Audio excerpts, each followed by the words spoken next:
Hello, in this video I'm gonna show you how to change the language on an iPhone.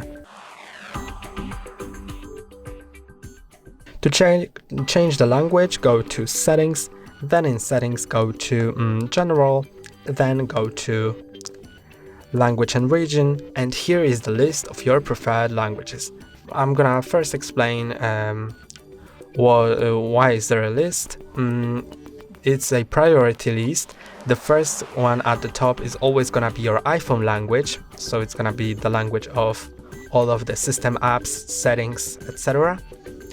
Then it's gonna work like that. If you have an app that's not a system app, it's gonna try to use the first language on the list.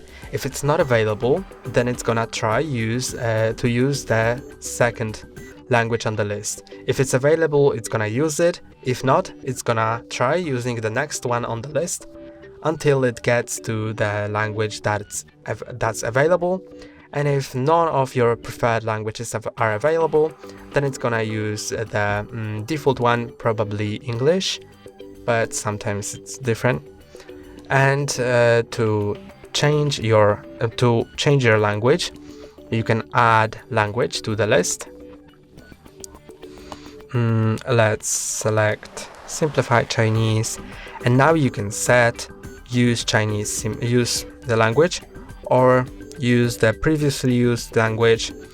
The first one is gonna move the new language to the top of the list, so it's gonna be applied for almost all apps, for all apps that's supported. Or you can leave it as it is and move your new language to the bottom of the list. I'm gonna show you first this one, because you can change it later. You can change the priority list. Now in the list, English is still my iPhone language, and if I want to set it as Chinese, then just slide it all the way up and click on Continue. And now the language has been set. That's all for today. Don't forget to like and subscribe. See you next time.